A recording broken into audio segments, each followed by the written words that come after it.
For those of you who may not know, I'm Michael Morgan. And for most of you who probably don't know anymore, this is the infamous Larry Quimby. Andy Larson, who tortured me for 25 years with one of them on either side of me. Okay?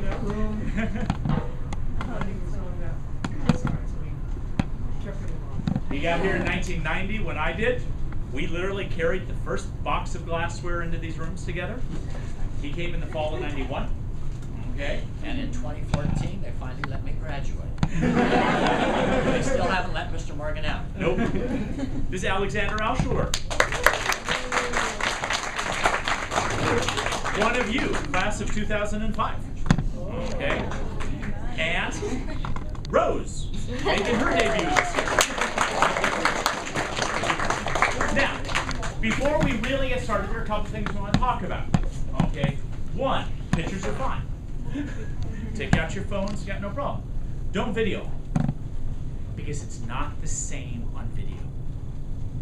It's like music. We grew up in the era of the live album, which sucked. Yeah. Because all you heard was people screaming. Okay? It's a very different experience live. Okay? You want to take still photos? Absolutely. Go for it. Okay? And in fact, a little warning, because about 15 minutes of this is going out live on the internet, okay, for alumni back east, et cetera, et cetera, et cetera. Okay? So you'll have slightly obstructed views for a few minutes. Okay? Now, it is kind of a tradition with us to do this board. Okay? And this board, the idea came from kids. Okay? Masha Kutalova was the very first who actually started in on it. And some of the people that really were the hallmarks of our nerdiness that we lost this year. And we want to talk about it a little bit. For you and I and Larson, this was an everyday name, Eugene Cernan. Okay? He was a Gemini and an Apollo astronaut. He was literally the last human being to set foot on the moon. Okay? And he was just a part of our everyday lives. You saw him on TV all the time. Next to him, Richard Gordon. Richard Gordon was one of the Apollo astronauts also, but a little more infamous than Cernan. How many of you ever seen Dr. Strangelove? Well, the image of Slim Pickens riding on the nuclear weapon as it's falling to Earth is based on a picture of Dick Gordon actually sitting on top of a Gemini capsule in orbit. Okay, so it was actually a real thing. We have anybody who knows me is going to understand this. Chuck Berry. He invented rock and roll. I mean, he was anything that Keith Richards or Eddie Van Halen played, they stole from Chuck Berry. Okay, he was the one. They might know Back to the Future. Yeah. The rock and roll part, yeah, okay, that's a Chuck Berry. Also, I think every nerd would have to put their hat down at the loss of somebody named Hugh Hefner. Enough said. People misunderstand Hefner because, yeah, he was in the publication business there for a little while, but he was certain side. He was also, though, the first major magazine publisher that was willing to publish an interview with Miles Davis. And when they tried to stop me, said, "I don't care if he's black. He's an amazing musician. We're publishing the interview." Okay. You know, the jazz festival is still going on, right? Playboy Jazz Festival, Hollywood Bowl. Yeah. Start out, keep going. And I kind of put on a note when I was in the Air Force, and they sent me to Southeast Asia, to Cambodia, to Thailand. And we flew over Cambodia. All the planes, the squadron flying out of there, had that little logo on the tail. And our C-130, or our C-130s, and our call sign was Easter. Because we went around the countryside dropping things in the night.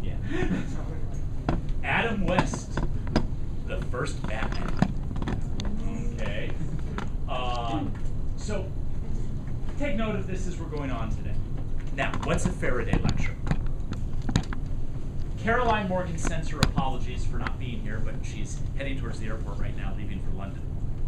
And she's been to an actual Faraday lecture, not one with Faraday. Close, but in the early 1800s, Michael Faraday, the head of the Royal Institution in London, decided to give public lectures on science. This was unheard of. The public was not entitled to science. That was for the upper class. You had to be rich to study.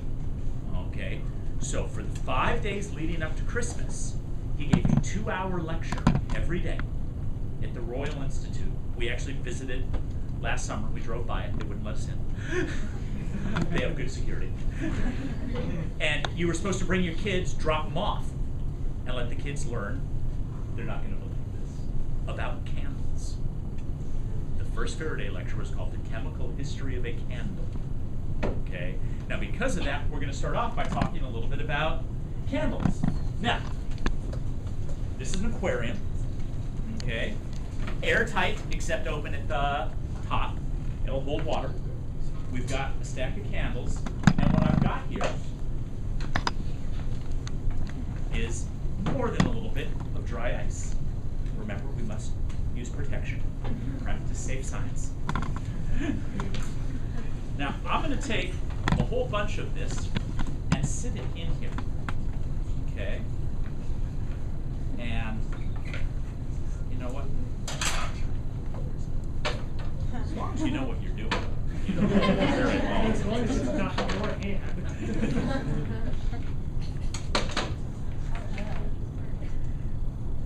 A little bit is good. More Now, is better. what we're going to do is let that sit. And carbon dioxide, okay, now what intermolecular forces are holding the carbon dioxides next to each other? London dispersion forces. Now what's happening is it's going to sublime. And carbon dioxide is heavier than air, so it's going to collect inside of this aquarium. Now this is going to take 5 or so minutes to happen. So while that's going on, Mr. Larson, where did he disappear? Here he is coming back. He's coming back. Mr. Larson. We'll go to Mr. Quimby. Sure. Yes. See Squiddy? See Squiddy here? You gotta wake him up. I've trained him. Very carefully. He's got a 1 trick. He's pretty good at it. Okay, Squiddy, you awake? Now go down, touch the bottom. Go down, touch the bottom. Okay, go down, touch. Good, Squiddy, good, Squiddy. Now come on up. Come on. Now, wait, pause right there. Pause right there. Okay, good. Go down, touch again. Back down. That's a good Squiddy. Now come on up to all the way top. Come up. No, keep going, all the way there. Good Squiddy. What's going on? Actually, you know what? Let's see if they can do it. Can you do it? Okay, can you guys pick your hands?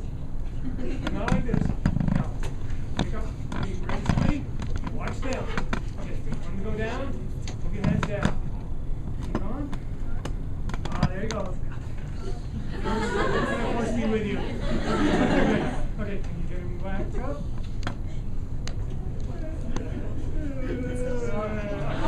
So weak. Oh, there he goes. Okay, everybody take a really deep breath on 3. 1, 2, 3. Now, let it out. Changing the air pressure in the room. Now, you know how that works. You saw me with a hand before. Never mind this hand. Watch this one, right? Okay. What? So I'm squeezing. Big deal. I'm not touching Squiddy. How does Squiddy know to go up or down? What's my squeezing doing? It's increasing the pressure of what? The water. Yes, so there's a bubble of air inside that black cap. Okay, now PV equals nRT. Trouble with the assholes? Right down here. It's all right here.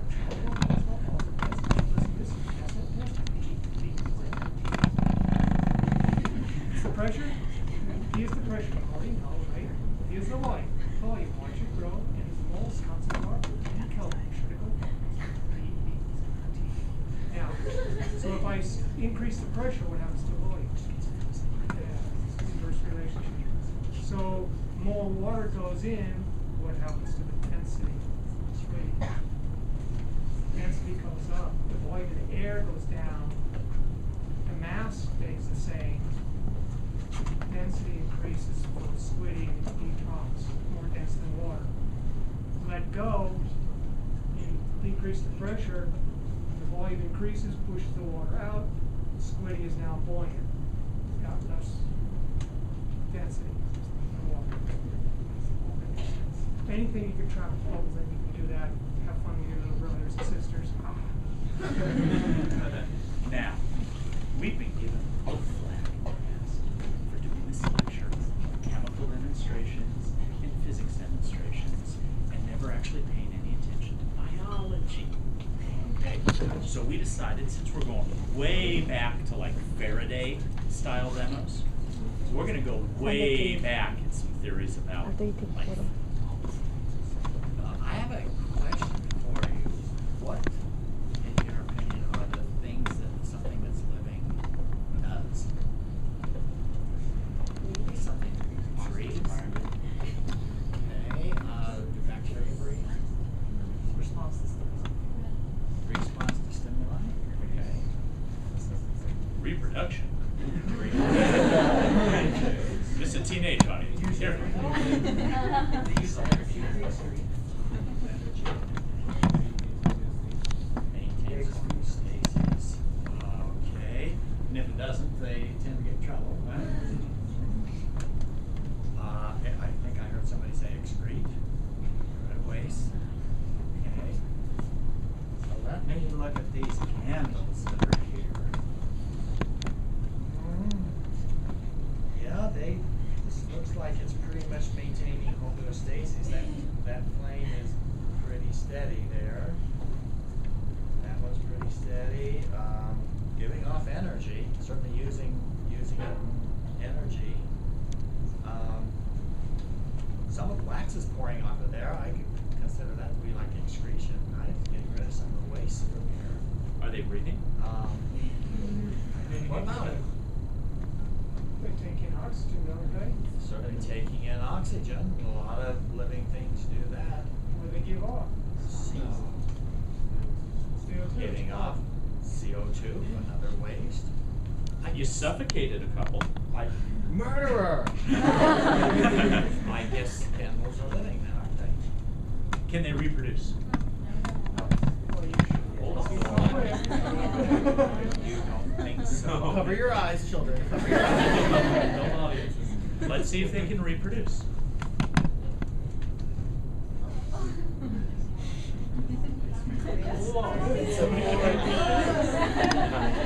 Therefore, Boom chicka. so next time we see a candle, just remember candles are living, aren't they? Now, it's kind of hard really to define life, isn't it? Because almost every characteristic of life you can come up with, something that's not living duplicates. So here's a question for you to ponder. What's life? Now, I'm going to put this one back. Watch.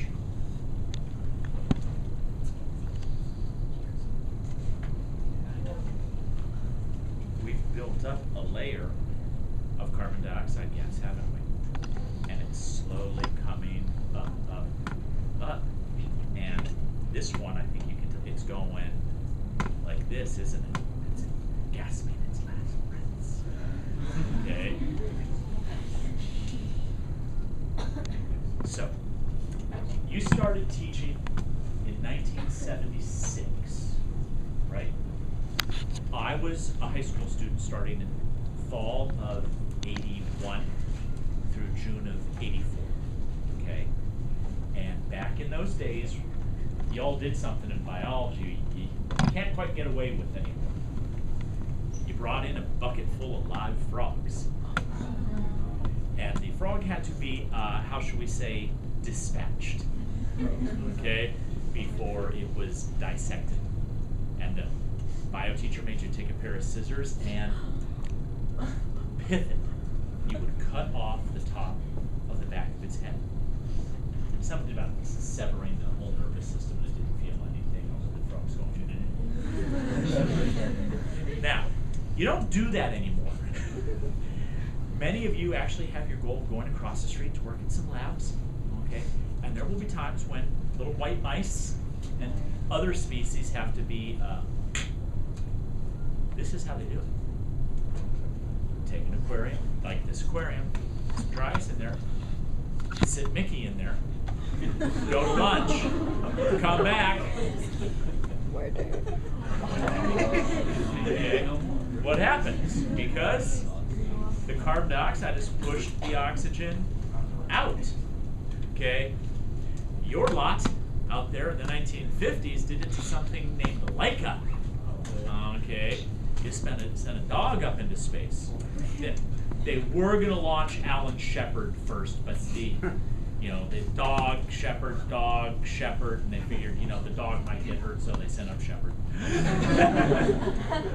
So, air, can you see it? No. Does it matter?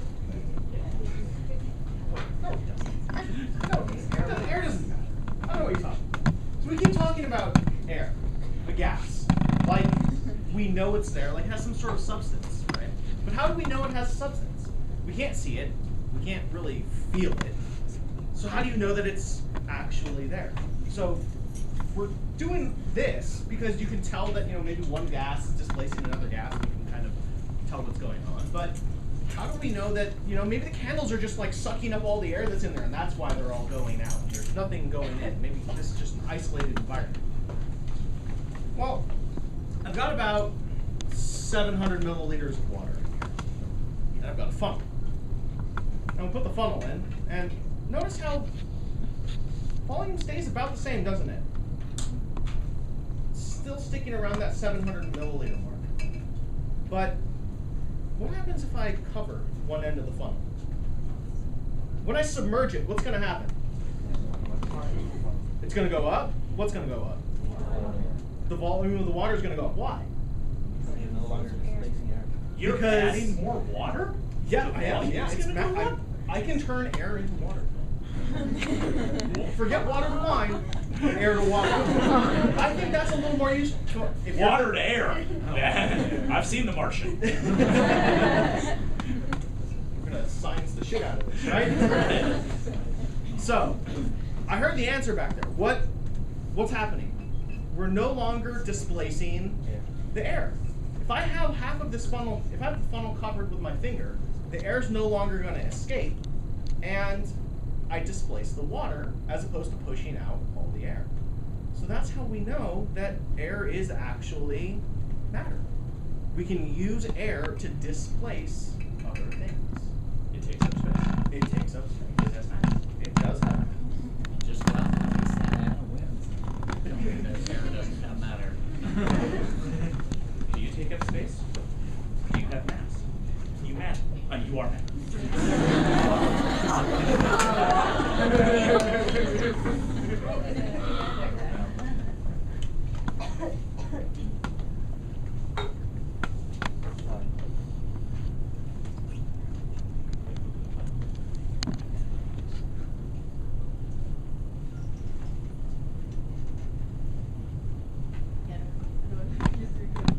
All right, welcome to the home audience. We started about 20 minutes ago, and what we're trying to do is bring you some of this year's Faraday Lecture live, and we're to a point in the lecture where we're doing a set that we're calling an homage to Mr. Wizard.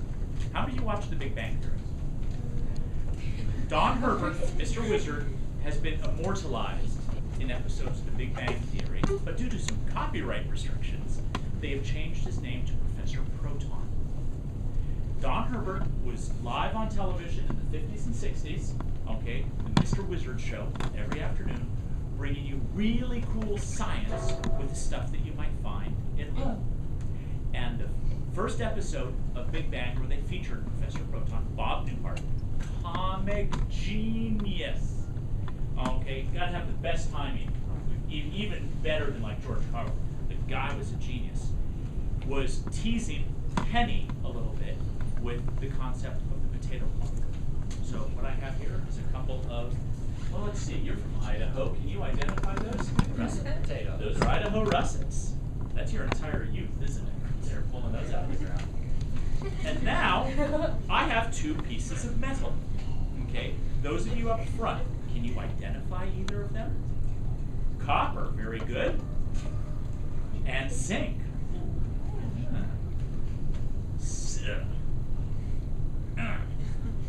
We're doing this live this year at the request of, hi Roxy Allen should be out there, and probably my mom. Hi Mom. She's probably sitting literally in the nursing home with a telephone in front of her watching this happen. Now, I plugged these in. Did the clock light up? No. Okay.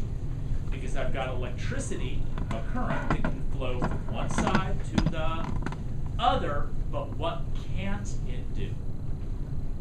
It can't flow back. This is an incomplete circuit.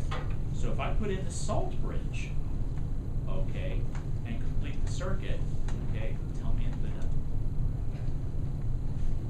light on. Do you think this matters?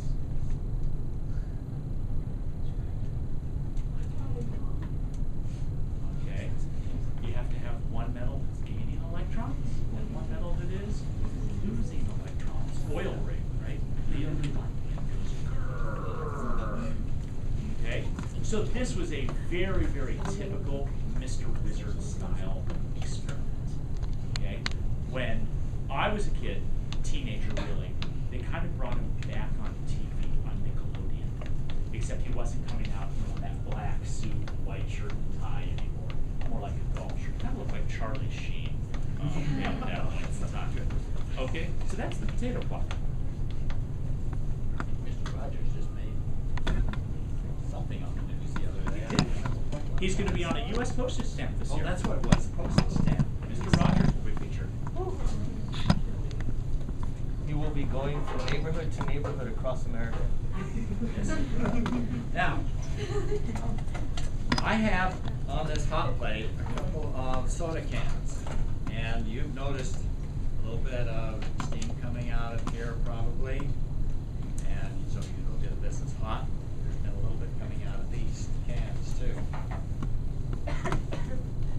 You can hear it. There's a little bit of water in there.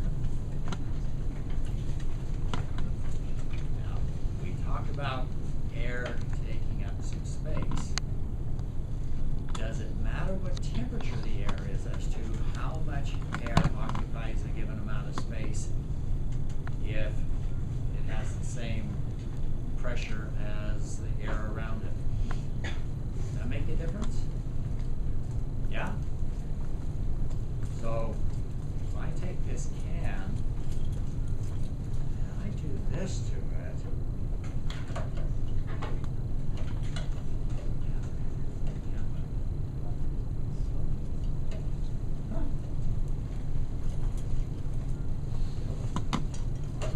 well, if you don't first succeed, we'll try a second time and see if we get a success here. That's the first time in how many years that hasn't changed. There we go. Perfect. Look at that can. And look what's coming out of it. Now, I told you there was a little bit of water in there. I'm sure it wasn't that much. Might explain what the heck just happened to this poor soda can?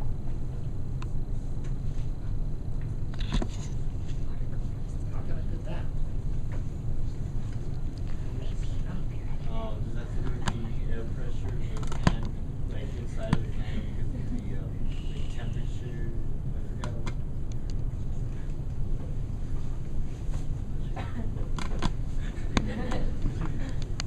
He's actually pretty close. Yeah. Just having a couple trouble with the verbs. So what was in the can? No. There was no air in the can. Now you say water, but you're probably misusing the word. It was water vapor, wasn't it?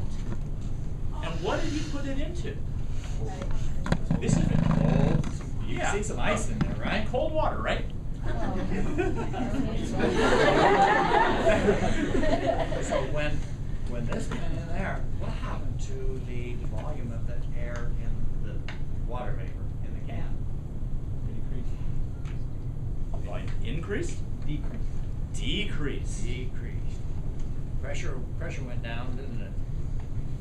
And something had to take the space up. So two things happened. One thing that happened is, you noticed I poured out quite a bit of water, didn't I? So some water went in and took up some of that space that the air was in. What else happened? Volume increased or decreased inside the can. That's why the can collapsed, didn't it? The can collapsed, and so we have a lot of less space inside there. Anybody happen to know the combined gas law? No. Charles. You know it? I heard it right here. Can you say that louder so they can catch that on there? P1 V1 over T1 is equal to P2 V2 over T2. I think that kind of had some implications here. What do you think? Our volume went down because the temperature went down and the air pressure changed. We had some changes take place here, didn't we? The pressure inside the can was suddenly much lower than the pressure outside the can. What causes that pressure?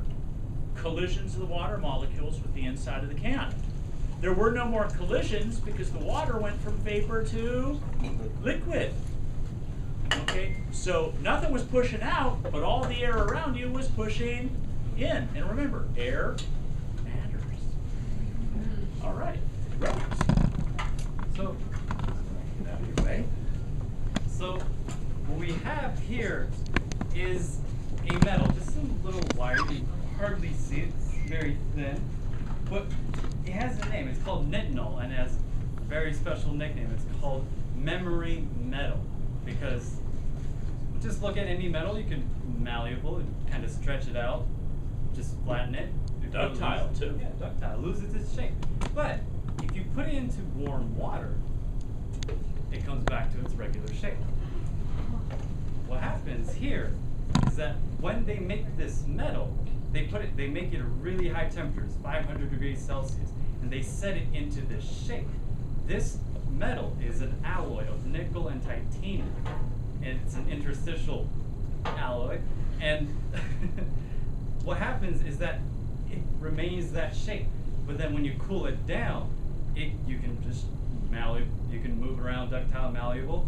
But when you put it back to that high temperature, it memorizes, or since it remembered its previous first shape when you set it, heat it up, and voila, it goes back to its original shape. Is there any point to that? Well, sure. I mean, if you have glasses made out of it, like you do, when they're made out of metal and you sleep on them, they get deformed. And once they're deformed, what do you got to do? Put them in warm water and they're back. and how many of you want a car made out of that? So instead of having to tell you that you just got in an accident, all you have to do is run it through a hot car wash, dents are gone. So what he's doing, right? With how emphatic Gus was raising his hand there, I have a feeling Gus has gotten into a lot of accidents. Yes, I'll take one. I'll take one, please. I'll take two. Just in case.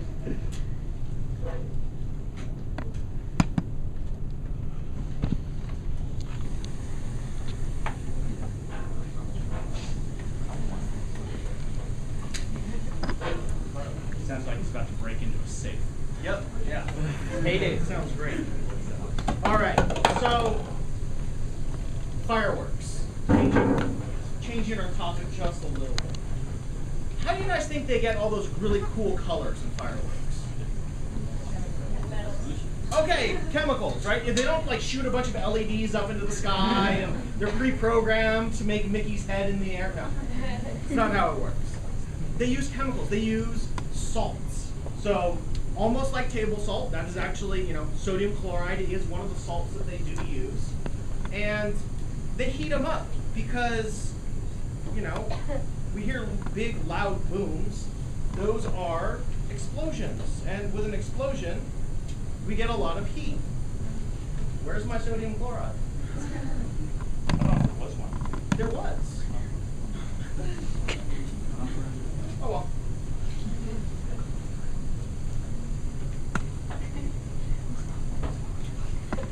What color is the flame?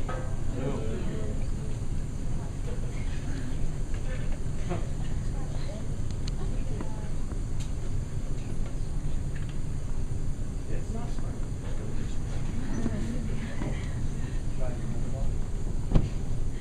That's not blue. You guys need your eyes checked. What color is that? Red. No. That's not red. No, it's not.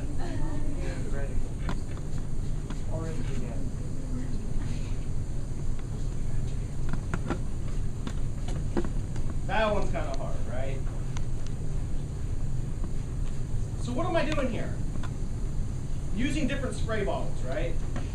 What do you think I have in these different spray bottles?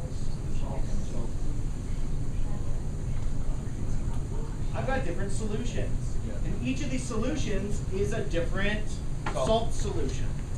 So this one that's giving us this green color, that's copper.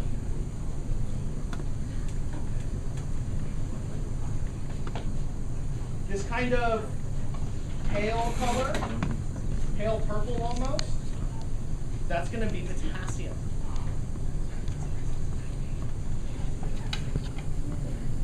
The orange is going to come from strontium.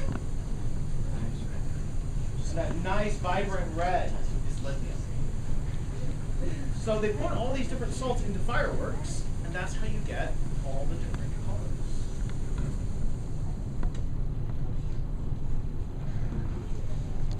I've had some practice in identifying colors. Let's see. There's the test. I think you've learned your colors. Good bottle. What color do you see here? You sure? What color?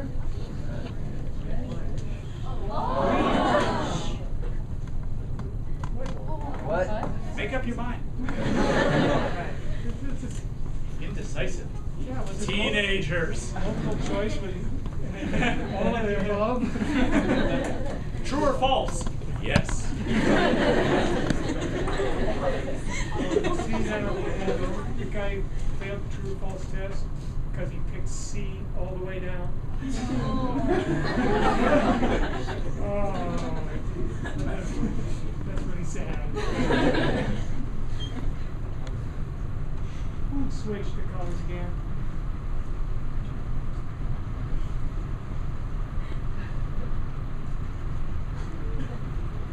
What's going on? Frustrating, isn't it? Probably call it frustration bottle. Here, go in this corner and do this till you figure it out. So, of all the things that are necessary for a chemical reaction to happen, can we name some of them? What do the particles have to do? They have to collide. They have to collide hard enough and in the right spot. Okay, so what's he doing? What am I doing to make the things happen? I'm shaking, right? What's that doing to the chemicals? Yeah, it's helping them collide. It's also helping them mix, right? Because if you've noticed before two chemicals together, the reaction takes place where the chemicals meet. Stuff over here, they haven't reacted yet because they haven't met yet. So the stirring and the mixing and the shaking helps bring all those particles together better. Okay, that explains how we get from yellow to green, right? How do we get from green back to orange?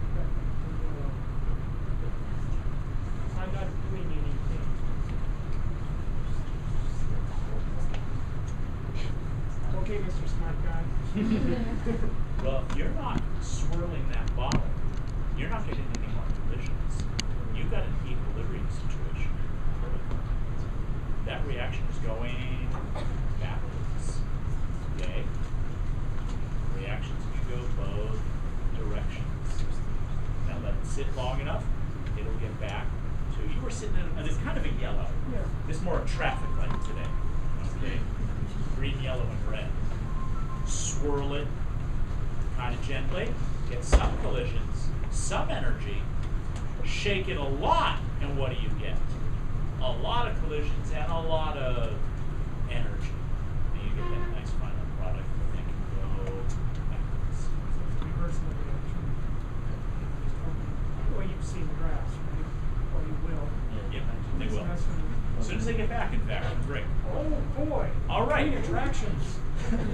So now, one more for our audience at home. David White, if you're out there, hi. David's a buddy of mine, retired chemistry teacher. He's in on the East Coast, Connecticut specifically. He sent me a photograph this week. He and one of his other retired friends have breakfast together apparently once a month or something, and they parked side by side. And one of them has a license plate, custom plate that is SKLOGW.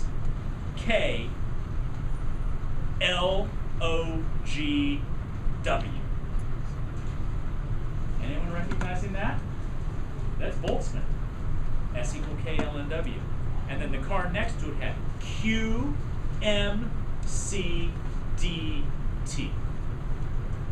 What's that? MC Delta T. Yeah, Q equals MC delta T, the heat formula. Now, David, I'm mentioning right now because this demo wouldn't be as relevant to him anymore because he's retired. Good for him.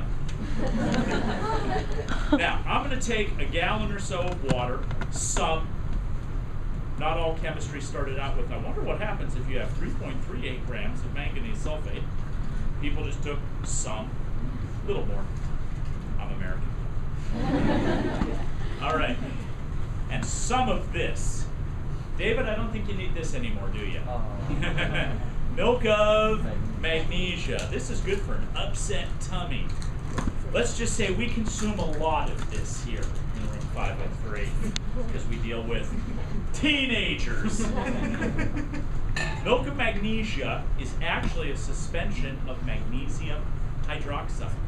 So would somebody in here like to talk to me about the solubility of magnesium hydroxide? Slightly soluble. Only slightly soluble, right. So I'm going to take, a nice heavy dose of this. This one is not actually white because, well, I'm cheap, and this is the one that was on sale, the cherry milk of magnesia. And it's not even the Phillips brand, this is, the cheap store one. I'm going to put that in there. Now, I want it to be mixed, so being lazy like I am, that's a magnet. I'm going to drop in here. I'm going to turn the magnet plate on, and I'm going to let it mix itself. And right here, I have a little bit of, well, maybe more, of universal indicator. And I'm going to give this just a little dose. Boom. Probably going to need some more. Yeah. A little more than that. This is little. That's microscale chemistry. You've heard of microscale? This is microscale. So, acidic, basic, neutral, what do you think? That's pretty basic, isn't it? Okay, that's over on the blue-green side with these indicators. And a little bit of acid, a little vinegar. Now, let's drop that in there. Boom. Now it's gone acidic very quickly. But it's not terribly clear that MgOH sub 2, that's not terribly soluble, huh? It's still in there because it's still cloudy. That's my indicator that it's there. So what's happening, like it would do in your stomach, is it's doing a little buffer action. You overeat, a couple too many Big Macs, 2 Big Macs, 2 filet of fish, and a chocolate soda. Saw that story, huh? And your stomach produces too much stomach acid. The gastric juice. Oh, I used a biology term. Are you proud of me, Lanny? And what's happening is you're getting an upset tummy, and we'll let that upset tummy get treated with some of the milk of magnesia. It sets up a buffer. So, give that a little bit of time, okay? And what's going to happen is it's going to go back slowly over to the basic color. It's not doing it too well right now. It's because you want the store brand. That might, don't laugh. That might be, okay? I need another little dose here. I may be exceeding the manufacturer's recommended dose. So it's microscope.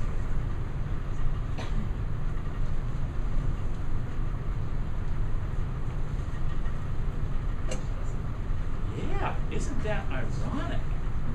Okay, don't buy the cheap stuff. Well, in that case, let's see. Shoot. I don't want to do too much vinegar because it's still cloudy. There we go. Now it's starting. Okay. Yeah, now it's going basic. So what I'm going to do is treat it with acid, titrate, and what you will notice is as I add more and more, as I supersize it, you're going to see that this becomes clearer and clearer.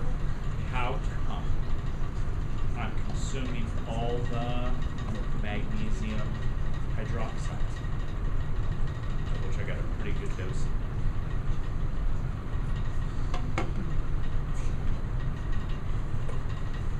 And it will eventually dissolve.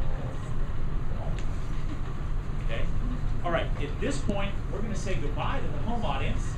Thanks for joining us, and maybe we'll try and do the whole show next year. Signing off.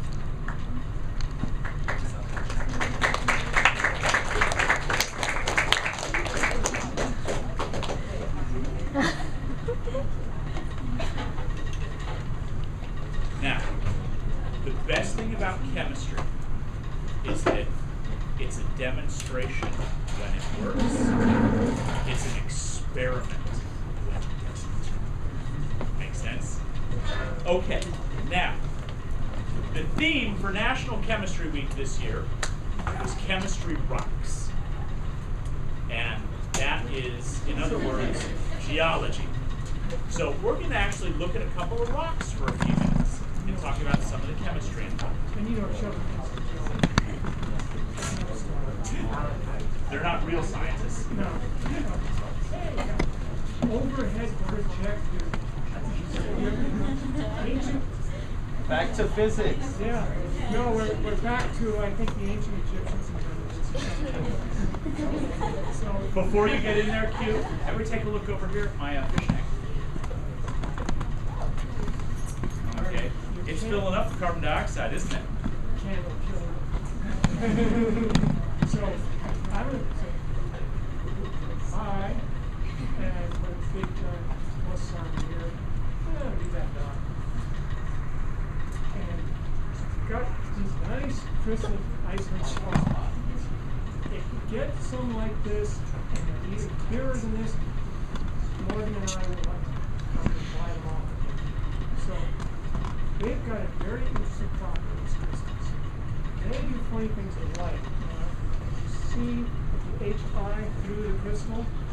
You see that there's actually like, it's looking fuzzy, like a double H double I. If I move over to the plus side, you see it's like, okay, now there's two vertical lines and a single cross. And I rotate this around, and now it's kind of, yeah, pointing out this vertical line is single and the horizontal is cross. This is weird, isn't it? And got a dot up there. Oh yeah, see those two dots? As I rotate the crystal around, one of the dots is rotating around the other dot. So wild. This crystal is something that's optically active because it takes light and it's active light. And it's taking the light coming through the overhead projector and it's sending it in two different directions through the crystal. So there's a polarizing light. this is a Polaroid filter. So it polarizes the light so that all the light's vibrating in one direction. I just put an arbitrary arrow down there, I don't know which way it's being going. I just put the arrow like that. And I let go. Put mine here. And if I turn this, you can see that plus sign. It's very clear there. And fuzzy, and then it goes clear down there, like it jumps. So the light coming through the crystal being split into two different polarizations. One's polarized this way, one's polarized that way. So if I put this other polarizer on it, matching things up, or a couple other crystals here early just for fun. And roll. Now, two Polaroid filters are matching their direction. So I rotate them, cross them, and notice that it gets darker and darker. Because the bottom one's only letting light go through this way, the top one's only letting light go through sideways, and so that's why I know light gets through, except for where you see the crystals. They're taking the light from the bottom, they let it go through this way, and then they try and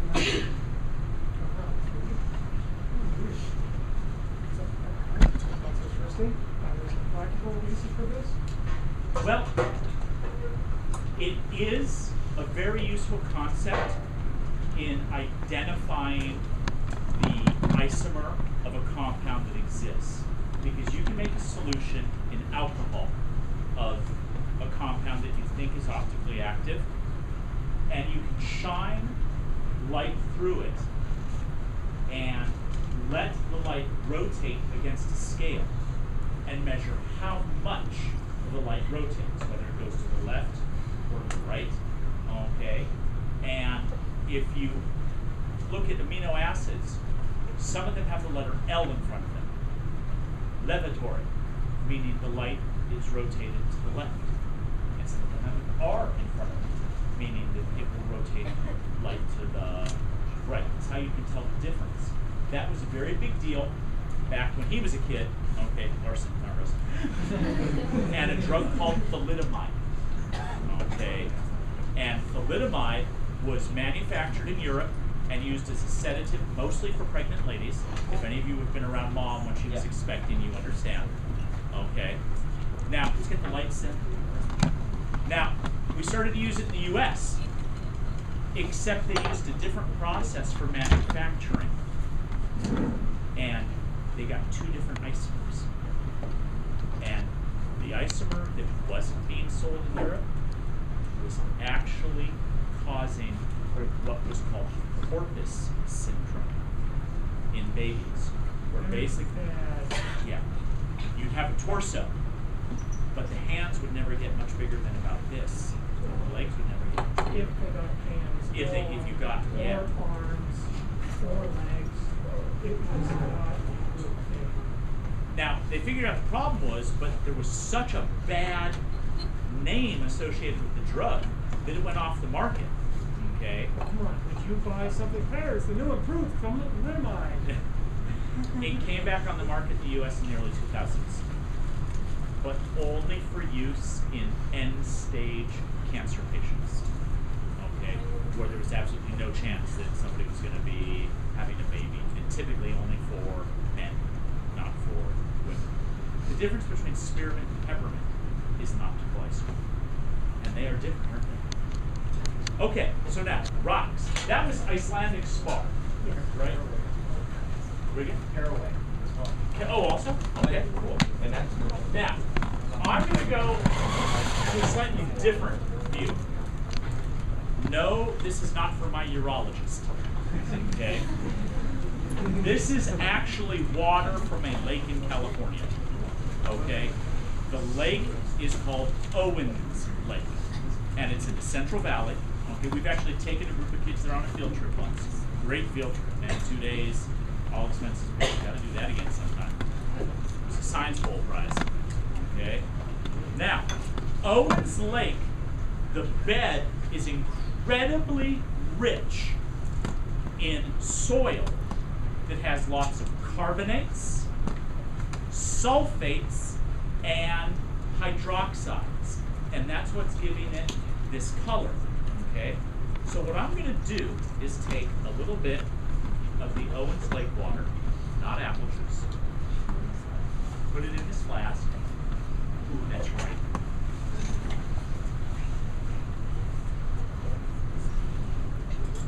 Well, it's American. Larry Walker gave me this bottle. Some of you know Larry. Met him at UCLA. Now, this is a rubber stopper. This rubber stopper fits there. So what I'm going to do is I'm going to take this and I'm going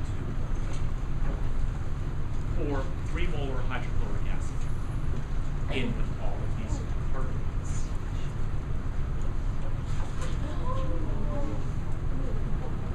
Now, let's give it a second. Now, you see we're getting some gas in here. Okay, the carbonates gave off carbon dioxide. Okay, and we know that carbonates exist all over the planet. Okay, I saw a ton of them when I was in Italy. Okay, it's called marble. Okay, lots and lots of step shoes. Mr. Larson, you want to talk about that a little bit? I just have to have a piece of marble.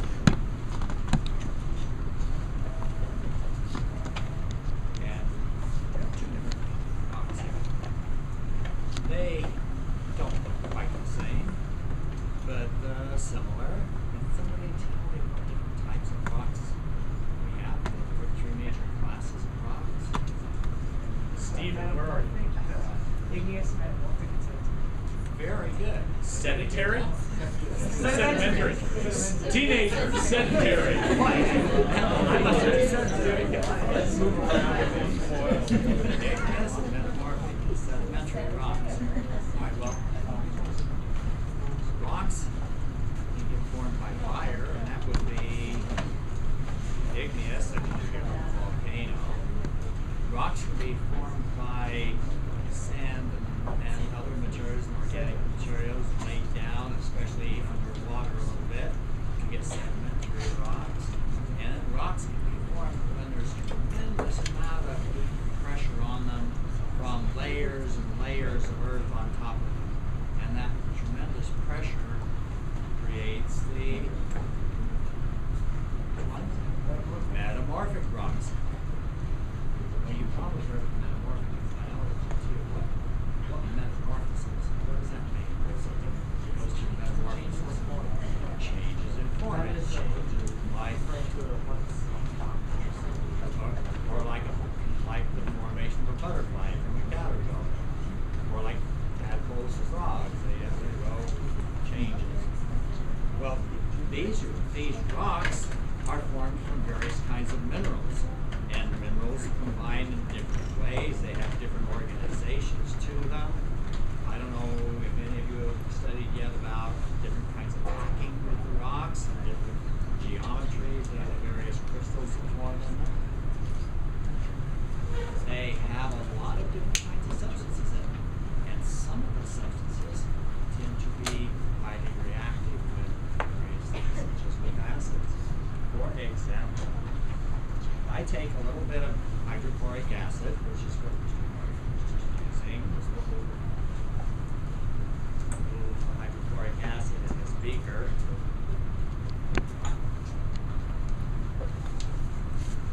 I take this rock and put it in here. You will notice absolutely nothing. Look at it go! Big deal. However,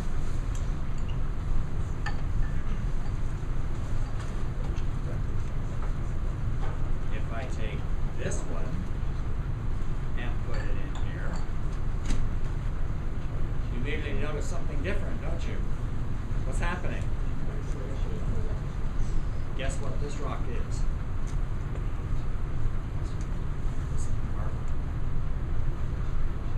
Morgan just mentioned that he saw a lot of marble in Europe, and you see a lot of marble in a lot of other places.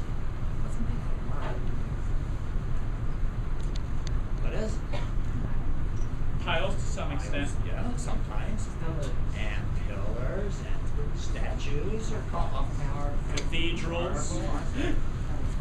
Washington Monument.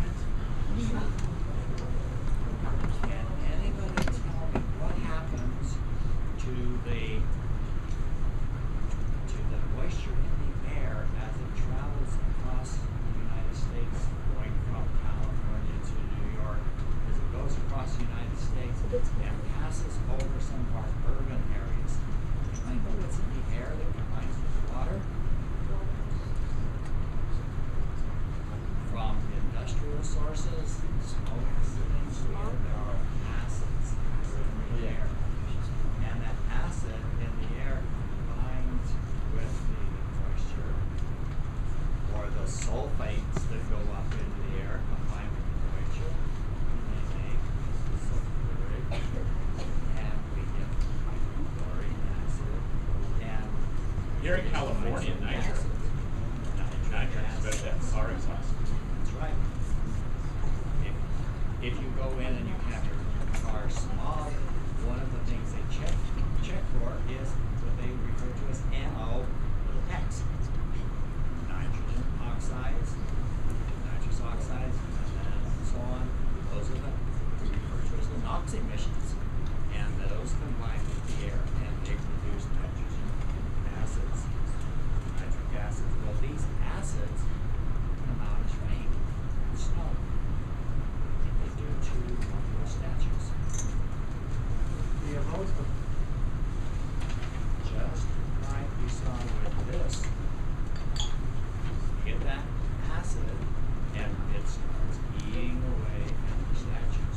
So if you see old statues, you'll find that many of their features are no longer as easily discernible as they were when they were carved, because they've been flattened out by the acid rain that we get. Now,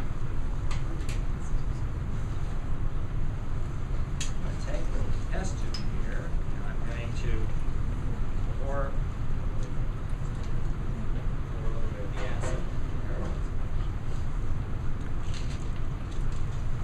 We're going to take some marble chips, and we're going to drop some of these marble chips in here, and Here we go. I got it. Oh, so. oh, you've got, I got it. Yes. over there. And here, I have a solution in there that contains something called lime water. Ready to wash it out. Reaction from this. You can see it bubbling. You can see it kind of getting cloudy there. That's because it's forming some bubbles. And if we give it just a minute, those bubbles are going to create enough pressure that they're going to start pushing the air out through the tube that's over there and into this glass. Now, this is going to take 2 or 3 minutes. So I'm just going to stand here and kind of hold this while we give Xander a chance to talk. Before we go to Xander, I'll also point out to you where I started out with this illustration over here. What's happened? Carbon dioxide has risen up until what's happened to candles?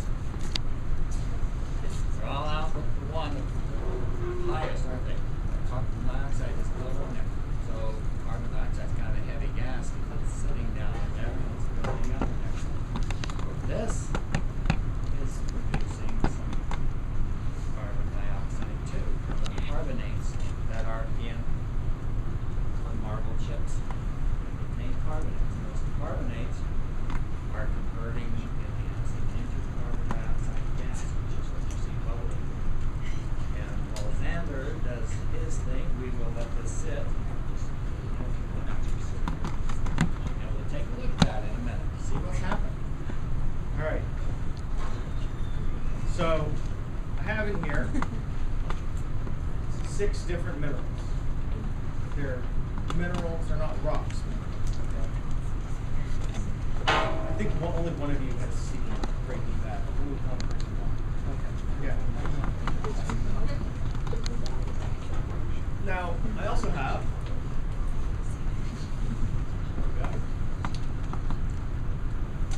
light.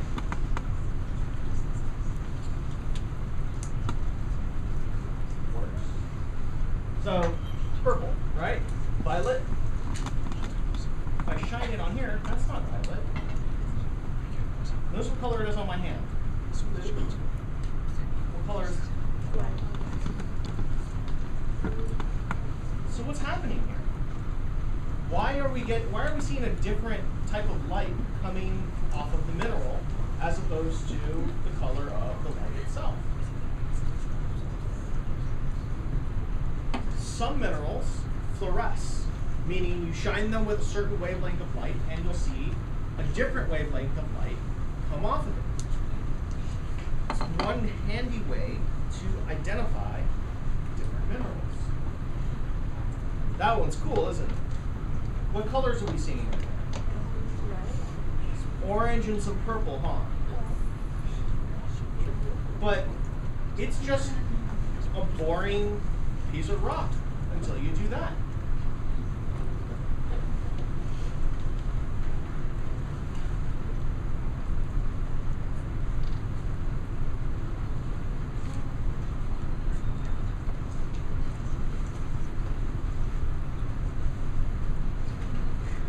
Sometimes I go to museums and they have a geology display and there's all these beautiful crystals, there's a lot of ground, amethyst, and oh my gosh, I've been in rooms where they had diamonds, you know, the size of your eyeball, and it's like, their eyes got bigger, they're huge, and there's a guard standing there with a gun. Then you walk into another room, and it's just a bunch of dumb-looking rocks. I mean, it's really, why, you know, here's all this gorgeous stuff, they got a guard, and then here's this rock room with just something you kicked if you saw it on the sidewalk, you know? And then they turn off the lights and they put on these, and all of a sudden all those rocks light up with all these interesting colors. The reds, the greens, the blues, and stuff. Back in the 60s, the black light posters. I don't know if you still do black light posters. No, you're not doing that. No, I don't do drugs kill. So this one wasn't gold at all. But we had that really cool. Don't shine it into your eye. That really cool gold color. Yeah. So these fluorescent tubes, you know, they coat the inside of these tubes and things with different minerals. That's what we're talking about. And then they get the red, green, blue colors to make white light. So now, putting all of them.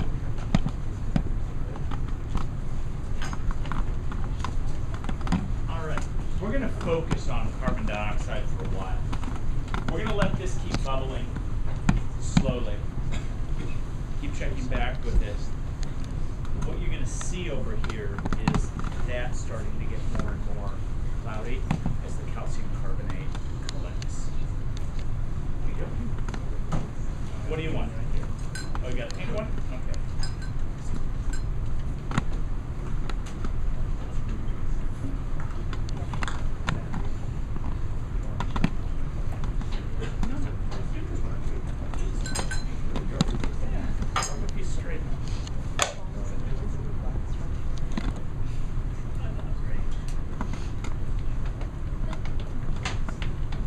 That's an interesting rock, isn't it?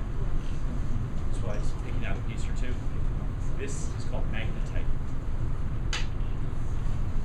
Okay, and these occur in nature. You know, those are some pretty significant magnets. Lodestone. You ever heard of lodestones? Okay, go back to how you make the first, how they make first compass. So they're naturally occurring magnets. Magic stones are always born behind north.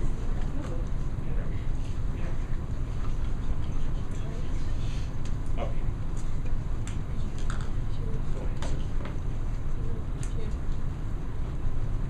Oregon is in the process of tying off a balloon here that we just put a little bit of dry ice into.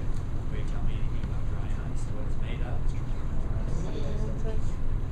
And what happens to dry ice when it sits around? Supplies.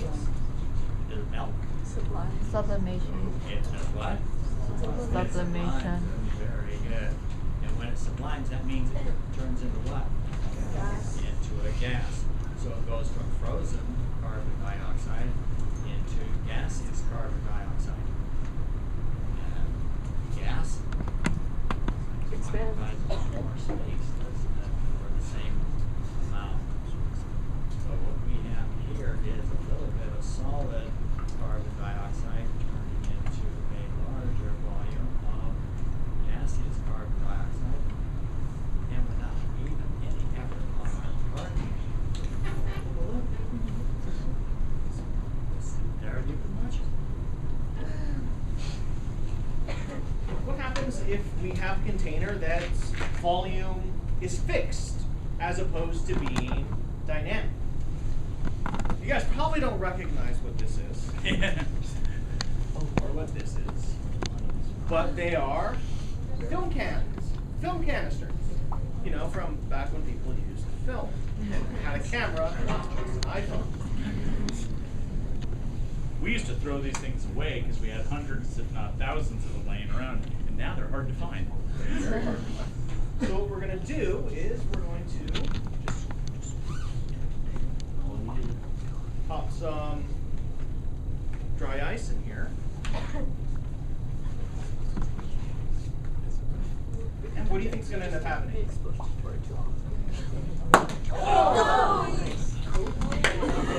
Good shot, you got Brittany. Who's going to get it?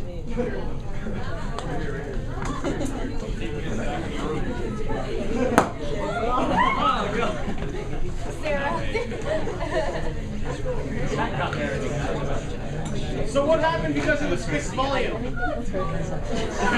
Pressure went up and it blew it off. Yep. That is why you do not put dry ice in your refrigerator. It's why you don't go get dry ice from the store and put it in a jar and screw the lid on real Putting tight. dry ice in a soda can. Someone actually did that at my mom's old place. They've been doing that. I mean, I've heard on news. Wow, it's been a while, thank goodness. But the bit about the jar and screwing it on, Yeah. I wasn't making that up. Some other fool thought of that first. Someone actually did that? Yeah, and now they're no longer with us. Because that was plastic and the lid popped off. And Glass jar with the lid screwed on, what's that when that happens? That's called shrapnel. That's somebody called, did that with some 2-liter bottles and dropped them into trash cans on a college campus. They wound up getting thought of as terrorists. You don't want to do it. All right, kids in AP. This is that bottle of glycerol from that lab 2 weeks ago. And I'm going to dump the bottle into here. Okay. That glows, glug, glug. Nice and thick, isn't it? Okay. This is what they use to make cough syrup. Now, Mr. Larson, we've set this up now. We're gonna let you do your next demo, Okay. and then compare it to this one. oh, yes, yes. So, we've got here, these things. Ah, nice colored water. Colored water. Just like they got, you know, yeah, like, like you see on TV doing chemistry all the time, right? That's what you meant by the Yeah. in the middle of this? I want like the audience to be able to see, you know. Now, it looks like, well, we have to start making it look like TV chemistry, right? So we got the colored water, right? Now we got to put this in, and here's ice, right? What does ice do when you put it in water? It sinks, of course, right? Goes straight to the bottom. So if you ever, oh, I skipped one. Yeah, all right. I'm supposed to skip. This one's supposed to be the actual one, and one's supposed to be the control, and I got caught. So, all right. So it goes to the bottom. Okay, here's. So somebody serves you a drink and the ice goes in the bottom, don't drink it. It was bad. Yeah. Put a lot of Yeah, Georgia. Yeah. It is a serious amount of Hey, bass in there. I gotta put some more in here because Yeah. we need more carbon dioxide in the water. Because that's not doing just food coloring in there, I hope. Nice. No, these are acid-base indicators. You put a lot of stuff in there. You did, yeah. That's This is still grape juice. Now, put out your hand, Michael. It's getting lighter. Let me pour some in there. Feeling nice and cold? Yeah. We can have a discussion about this white stuff. That's a cloud. That's liquid water that has come out of the vapor phase in air and formed this aerosol. Fog. If it's near the ground, it's called fog. Okay? Now, the reason I wanted Mr. Quimby to do this one first is so that we can contrast it with this. I'm going to take a nice chunk of this dry ice and put it into the glycerol. Now, notice, you're not getting the bubbles this time, are you? Okay. Now, Nelly, what is the strongest of the three intermolecular forces? Hydrogen bonding. And this glycerol has 3 OH groups, doesn't it?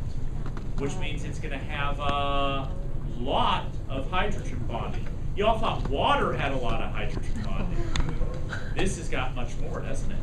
And it doesn't allow that cloud to form, does it? Now you're seeing some interesting changes in the appearance, okay, but that's just changes in appearance. That's not anything really that special that's going on. Okay? So, sorry I had to bring that AP lab back on you a little bit. Okay? How's your balloon doing? Filled up. Give it another day. What's the difference between the balloon and the film canister? You can expand it. It's a 5-letter word, begins with R, ends with igid. Rigid. Rigid. Okay, now, this has been a little bit of a discussion about some stuff that's kind of cold. And since it's winter, we want to talk about things that are cold. But now it's time to get really cold. Okay? So,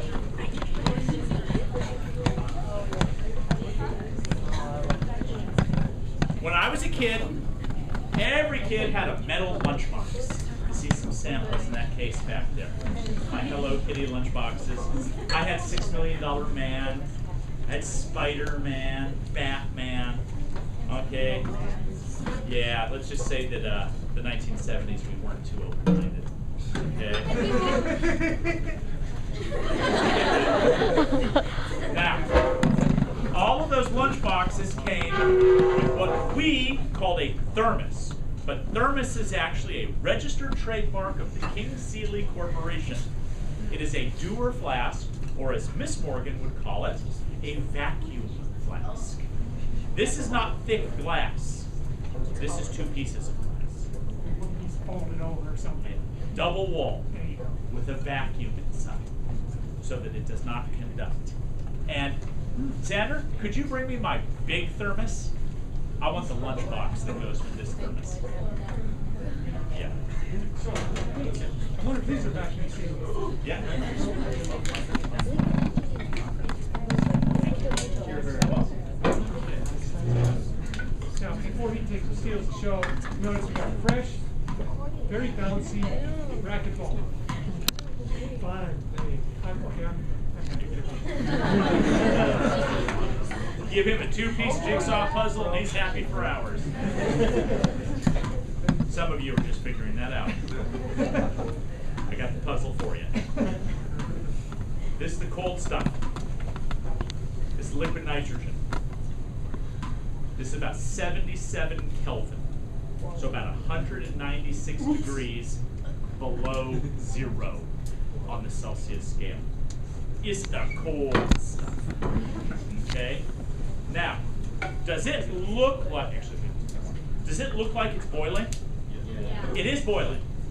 It's going from the But liquid it's to cold. the... It can't boil if it's cold. We had a big deal about that in your first chemistry lecture, didn't we? Chemical change versus physical change. That's boiling. Boiling does not mean hot. Boiling means liquid going to gas. Okay? So now, I'm going to fill up this other little one. Now, what just happened was we let this come to temperature. The reason that Mom always screwed up packing my lunch is she'd go to put the cold apple juice in the thermos that was at room temperature. So the apple juice had to cool off the thermos. What you really do is you fill the thermos with cold water, ice water, let it sit for 5 minutes, come to temperature, dump it out, and then put in the apple juice. Okay, get this nice and cold first. So now that it's come down to temperature, not quite as much as boiling, I'm going to do another one right here. Yeah. I want to fill it up, which we need some of this also. This is the mini-me version. Literally, we bought the big one for when we're in really big lecture halls, and the little one for when we're in a regular classroom. But, well, you know, Michael skill. That nice story about buying one of these that's not always silver. You ever seen a regular Dewar flask? They're silver inside to reflect the infrared and keep the heat out of the rain and whichever way you want to go. And these are clear glass. These are Clear. through with their manufacturing process. All right. It's Now, weird asking for Monique, could you come join me? I haven't seen Monique in about 6 months. It's nice. Always nice to see her. Okay. I don't bite her. Just give me another. What I'm going to do is boil Look this at it. flour. Just cooking flour. Boiling it. Boiling. It still looks nice, doesn't it? Just roll it out. Okay, hold that one. Ready? Now watch. Wait. Ready?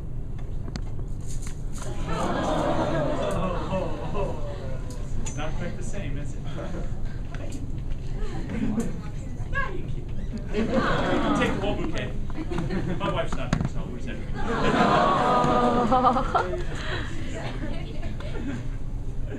Okay. Mr. Larson, you ready? I'll help you out here. No.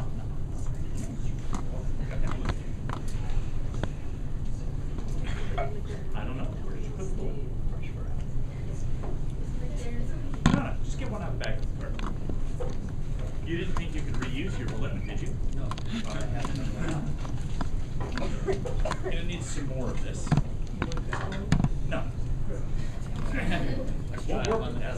I have Joule Thompson coefficient. In here.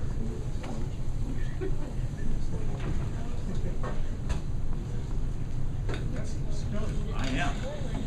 They're all happy about it. Okay.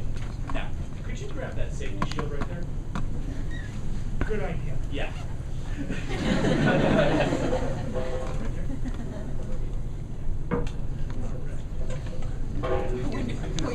I'm going to dump a bunch of this cold stuff in here.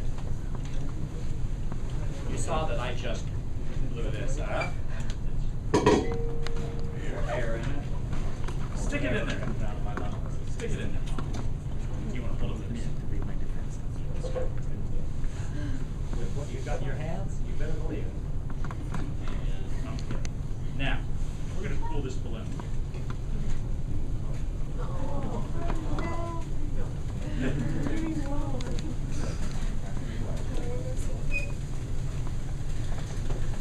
All right. There you go. It's cooking, doesn't it? Sizzling, you hear the popping. Oh, that's great. Be very quiet. Look down here. Do you see it? Shake it a little. See? There's liquid in there, huh? We've liquefied the air. And there's oxygen in the air, for which you're grateful. And that oxygen, when it's liquefied, looks kind of blue. Now shake it again. Here are the ice crystals. That's just from the moisture that was in his mouth. It was the air that came out, brought moisture with it. See, let's go one more time. And look what happened to the sides of it. Okay.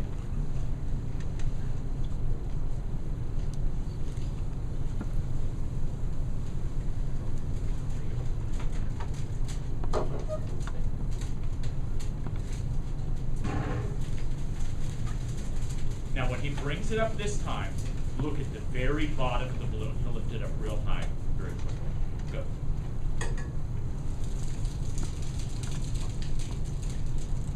You see a little bit of blue solid in there? That'd be blue liquid. It's liquid, yeah. Liquid. Well, it's solid.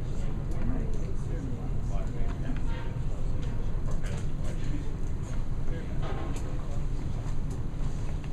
Okay, now, that has a flexible volume. This doesn't. Maria very kindly actually boiled the eggs for us last night and peeled them. Wasn't that nice of her? Hard-boiled egg. Okay, tap that. Hard-boiled eggs. Right, feels like it. Nice stopper.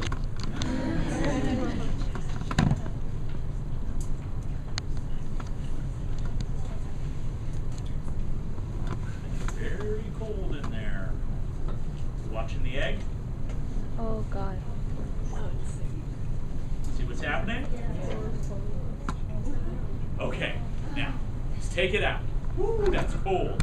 All right, let's warm this up. There was a fixed volume of air in there. May the force be with us. Now, why was the egg going into the flask? Gus, As the temperature decreases, so does the pressure inside, so the pressure differential pulls the egg in. And as Thank it you. warms up, it's good. okay, got some. Oh, oh, it Don't doesn't say pull. Yeah, don't say the air pressure from the outside Pushes. Don't take it sucked in. Science never sucks. Suck's a four-letter word. No, it's a push. Now, we're heating up that air, aren't we? We're trying You did this, Tommy!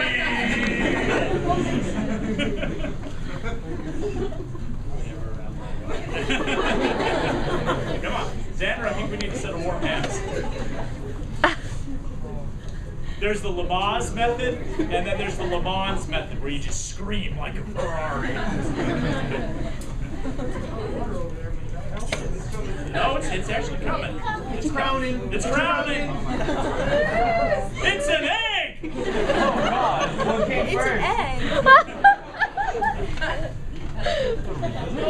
Almost. Tibium, bro. Just a little bit. Ah.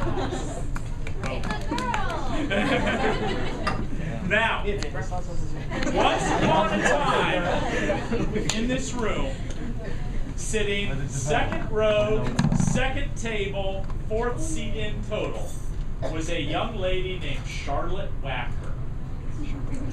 Now, Charlotte was interesting, to say the least. Never knew what color hair was going to be today. It pretty much changed like Nymphadora Tonks. Yes. Now, what happened was the egg got pushed all the way in. It dropped. So air out of the flask. Demo destroyed. So I thought, okay, I know what we'll do. And we poured some liquid nitrogen straight in the flask. And turned the flask like this. And I went to do this so that the egg would drop in. And the boiling nitrogen would build up pressure and push the egg out. Oh, it did. Because by the time I got it like this, that egg, beautiful parabola. Straight over the front row and right into Charlotte's eye. Don't always remember that many kids. I remember that event. Okay? So you've been hard boiling. Yeah. Is there a hammer down? You don't need a hammer. don't need a hammer. I might need some other gloves. You want some gloves? Yeah, because see if I can get this out with the tongs. I don't want to touch it. You probably can. Sure.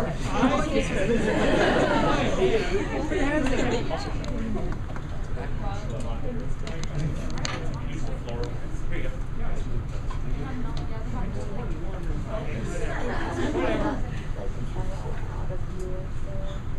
Got it. All right.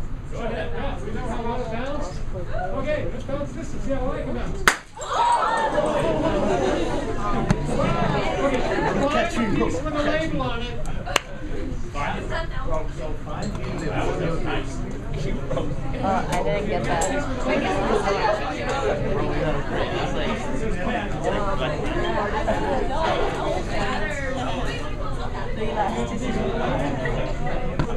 My OCD dreams. We need the label. We got part of it. We got half. You got half of it? Okay. First, oh, you got the hand? I actually bought the name brand. I know, I was going to say. Pen. Pen double performance guarantee. If any pen racquetball should fail before the label wears off, send it back to Penn and we will replace it with 2 new balls. In other words, we bought 1 container of balls in 1992. And we keep sending them back.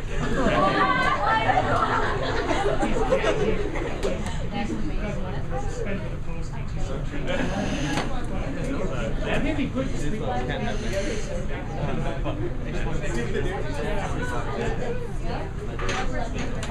Wait, what they actually send them to you? Like, Yeah. Yes. That's a brand new pen.